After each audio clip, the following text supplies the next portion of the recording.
Hi, welcome to another episode of Time Out with Gabii. With me here is the Mixed Christmas 2021 of the ICSWR Billie Eilish. Hey, thank you for Welcome having to me. my show. I'm excited to be here. Great. How are you feeling today? I'm a little tired, but you know what? We're here. We're living. We're sliving, and there's nothing else to it. Thank you for being on my show. Of I've course. been wanting you forever. I remember the last time we had a miscommunication. Yes. Yeah, Plus, we we were were supposed so to do. busy. Yeah. Yeah, a few weeks ago. But it's great having you here. Yeah. So let's dive right into it. I know you're the queen of foot task. Yes. Yes. I am. I am. I think right now I'm one of Fort Sask's only drag performers. I know Really? there have been other performers in the city that are from there, but I'm the only one that's currently living there. So what's it like? Like, can you walk us through your childhood, where you grew up, how it was like, Um, and your coming out story? So, growing up, I actually moved from Newfoundland. So I was Oh, born nice. born out east. Um, Lived out there for about 10 years. Moved out here when I was 10. That was With your eight. family? Yeah, with my family. My dad had work out here, so we decided to pick up and ship out. But yeah, that was 18 years ago. So I've been here most of my life. Um, Alberta, Fort Saskatchewan has become more of my home. Um, Coming out for me, it was an interesting time because I was most of my family when I was 2 years old. They all had feelings that I was going to be queer. Yeah. And so I guess like I never really thought about that. Going into my second year of high school is when I really started to like develop Explore. these feelings, like figure myself out. I was really nervous about coming out to my family because I hear all these stories about kids getting thrown out, Oh my disowned. god. I'm like, Did you come out? I did, yeah. How was I it? was, it was good. As I said, I was nervous coming out to them, but it was a good experience. They are very very supportive. Oh my god, that's Yeah. amazing. Wow, I'm so happy for you. So when was drag for you, right? Because like you came out to your family. Were you in for task at the time? Yes. Oh great, okay. You're really in for Yeah. task blood. Yeah. Yeah. This is 2011, 2012 Oh that my it came out. goodness. So it's been 11 years for me now. Great. So how did you now transition to become this drag person? Uh so as basic as it sounds, like I'm Hmm. one of those queers that watched a little bit of Drag Race, never really thought anything of it. I liked watching it. Um and then January of 2019, I went to an All-Star Royale at Evo Oh, with a nice. friend. We went out for a Sunday night just to check out the show. It was so much fun getting to see all these performers on stage because I have a performing background because I used Okay. to do theater in junior high and high school. I did productions, musicals, variety shows, and so performing, I feel like it's been in my blood for as long as I can remember. And so then going out and seeing all these people performing as an extension of themselves, it made me want to try it out. Okay. So then a week later, I went out to another show, went out in drag for the first time, and then the following Saturday, I did my very first show with the ISCWR. It was a show called Turnabout. Oh. So typically, what they do is, um, kings people that normally perform as kings will do queen drag Oh, and nice. reverse, like queens will Yeah. do king drag. And I thought it was a good idea for me to just try doing drag. But that was So what did you try as a king or queen? a queen. Oh, So yeah, nice. I started off as a queen. Like I've always done queen drag. But yeah, that was 4.5 years ago now. That's a It's been a long long time. time. I'm I'm I'm what they consider getting older in the drag scene. But you're still killing it, because every time I see Billy, it's one cosplay or the other. So can you walk us how that came about? Um, so I've Because I always know you're the queen of is it Black Widow? What's her name? Scarlet Scarlet Witch. Witch. Yeah. Yeah, so I've always been a very nerdy person growing up. I loved comic books. I loved like Marvel, DC, Disney, everything like that. And seeing cosplayers, you typically we'll see females or female presenting people doing female presenting characters. Yeah. Same with like male presenting masculine people doing male characters, and I didn't really feel comfortable doing any of the male cosplays because it's like there's none that really resonate with me. Yeah. And so I'm looking at these characters and seeing all these shows that I'm watching, and I was like, you know what? Why don't we try that? So I got my first full drag cosplay was actually Killer Frost. Oh, Yeah. you made it So, yourself? no, I get a lot of my cosplays from Okay. different websites. I try and find stuff that's affordable because I don't want to be going out and spending like hundreds and Thousand hundreds of dollars on costumes. for one show. Exactly. Exactly. You don't want to go out and spend all that money on one show. Um, but no, I put it on for the first time, got into makeup, and I loved how I felt about myself. And so then I started trying out these other characters. So I did my Scarlet Witch, I did Poison Ivy. Um, More recently, I did Megan. Or not? Yeah, I think Yeah, I saw that was. that. I think that might be one of my favorites because I am a horror girly. I love any good horror movie. Um, yeah, I just like it's kind of like drag, how it's just an extension of yourself, but you get to escape and like be someone else. So I know you were the previous mix Merry Christmas Yes. of the ICWR. So what was that like? How did you win that? Um. So my year, I did a Mariah Carey song Oh, because again, Christmas you got to do Mariah, exactly. and then we also get asked different questions during the pageants. Oh, nice. And mine was if there was one song that you could ban from malls, one Christmas song you could ban from hearing in the malls, what All would I it Want be? for And Christmas. I said all I want for For Christmas Christmas. because I did Oh Santa, Oh, nice. which is like more dancey song, one Yeah. that people don't listen to as much, and then said that yeah we should ban All I Want for Christmas Is You because it's tired, it's overdone, it's overplayed. Sorry Mariah, I love you, but it's the song is done. Oh my God. Um, but no, Mariah I better think not see that. I'm about to get a cease and desist from her. But no, I think with that answer I gave, it was something funny and lighthearted, and I think that's what did it for me. But I've been doing shows with the court for like almost all of my drag career. Like that's how I got started. I'm still doing shows with them. Um, that's actually how I met my drag family as well through the court, seeing all these performers. So yeah, it's been really good. It's been like it's been mind blowing seeing you leaving Fort Sask, but yet you used to work at the bar. Oh yeah, I still work there. Yeah, you work at the bar. You're a drag performer. You're always doing one or two. How do you manage your time doing all those things? Well, right now I'm at the bar on the weekends. Okay. Most of my drag, like I work on stuff when I'm at home during the week. Um, and then there's some shows that I'll work, some shows I'll be off, and like if I booked in a show, then I do that show. If not, then I'm working. So it is a pretty easy balance for me to do. That's great to see you're good at multitasking, despite living far away. That means Yeah. distance it's never a problem. Yeah, I've always been a multitasker. I have to do multiple things at once because I want to make sure everything's done, and I want to try and get as much done as I can in a short amount of time. Great then. So can you talk about your best performance ever? Ooh. Megan? I mean, Megan is definitely one of my favorites. That it's probably one of my more comedic numbers I've done because I did Megan is for the gays. Megan or the gays love Megan. Megan loves the gays. So that was definitely I feel like one of my best performances. That and I also did Pageantinta last year. Okay. Show hosted by LaDonna Stone. We love LaDonna. Right. But it was actually a superhero Pageantinta they did last year for Pride, and Really?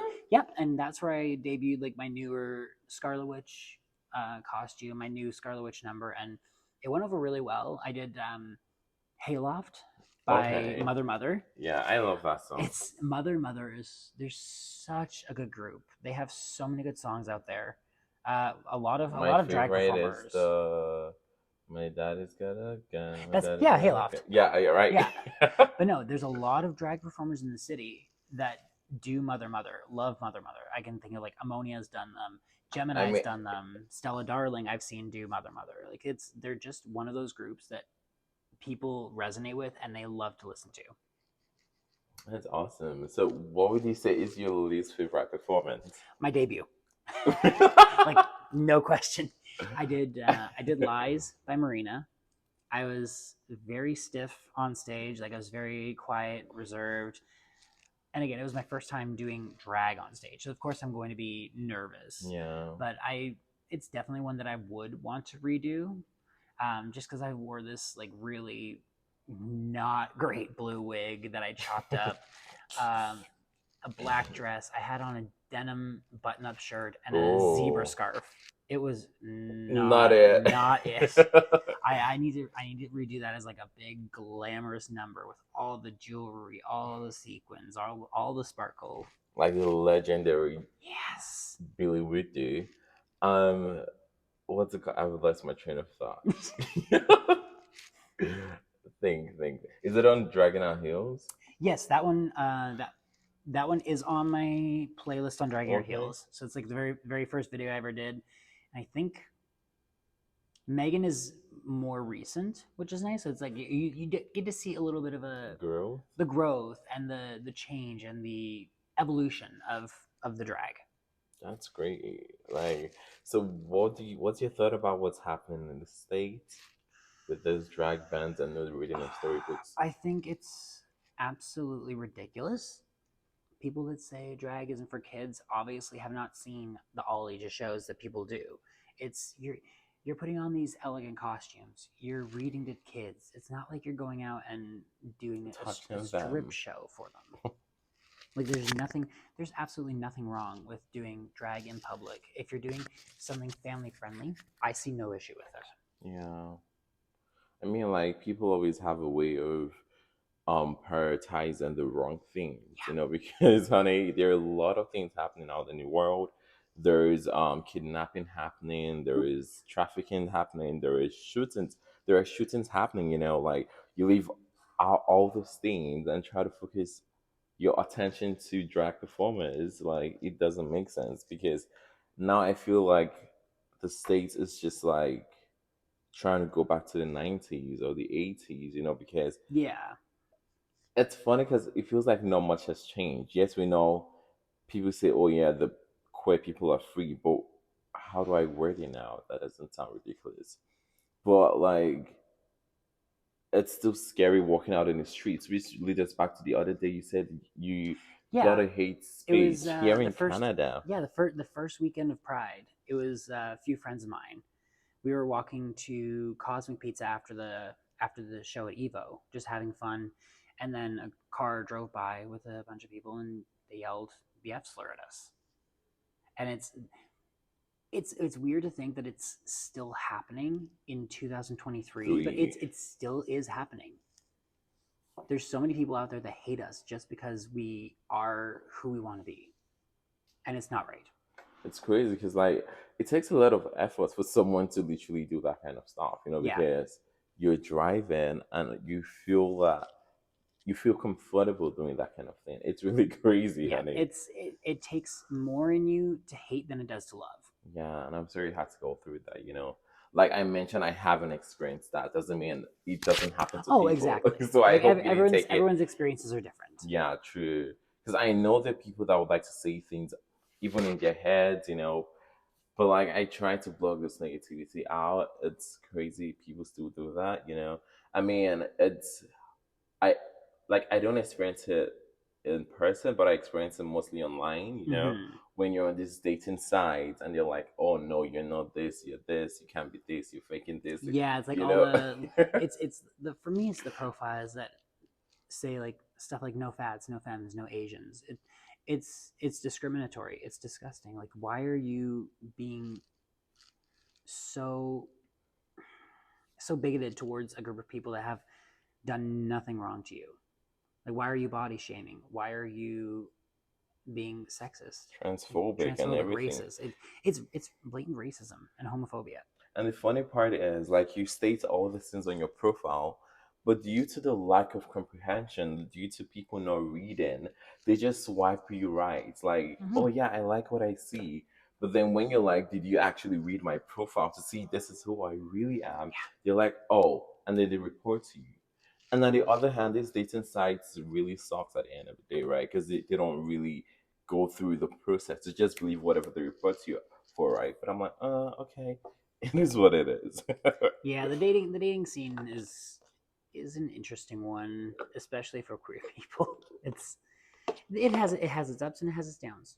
That's all I can really say about it. True. I mean, like most of these people who literally see queer people as this and that are literally the ones that still come to us to help satisfy them. But like at the end of the day, it's crazy the way the world sees us, Yeah, and I just hope the world becomes a better place. It's gonna take a while for that to happen. yeah. It's gonna take a while, but like it's crazy.